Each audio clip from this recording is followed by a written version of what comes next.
Now let's turn to the United States. President-elect Donald Trump is mounting pressure on Congress to pass a federal spending bill in an attempt to avoid a government shutdown within hours. The first attempt to pass a federal spending bill was heavily defeated in Congress, but Donald Trump has since taken to social media to urge Congress to scrap what's known as the debt ceiling or extend it to 2029.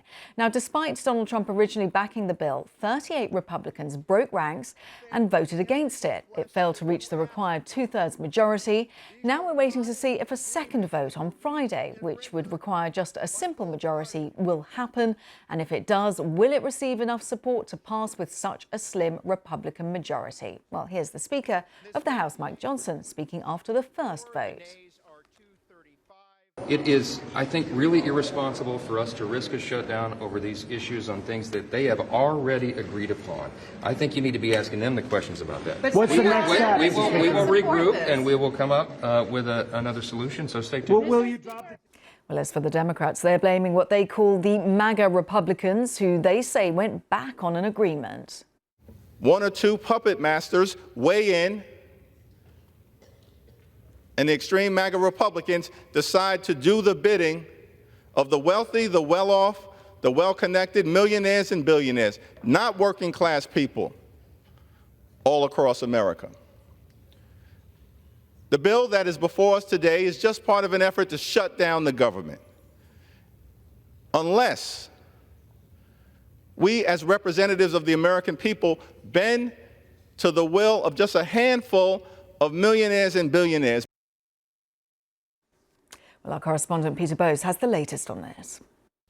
It is now a race against time, with the hours ticking away. If there isn't an agreement by the end of Friday, well, the government shutdown would start at the beginning of the weekend. That's the last thing many Americans wanted to hear, the weekend before Christmas, and especially those federal workers who may well still have to go to work but face the prospect of not being paid. And who knows how long this would go on for. But there is still some hope. There is still the possibility that there could be an agreement. It would likely involve some compromise, perhaps on both sides, Republicans and Democrats. This was the second version of a bill that there was initially some agreement on. It was a bipartisan bill, so yes, there was agreement on both sides, but Donald Trump and especially Elon Musk spoke out very strongly against it. And then came along the second version. Donald Trump insisted on this extra clause that would involve the suspension of the debt ceiling. That's the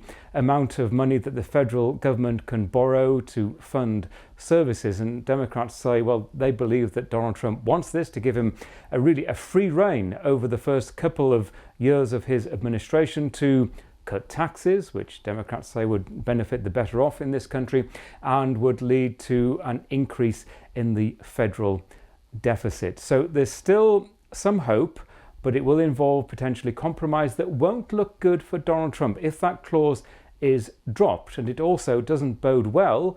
It's perhaps been a bit of a sticky start in terms of Donald Trump's next administration and his relationship with Congress.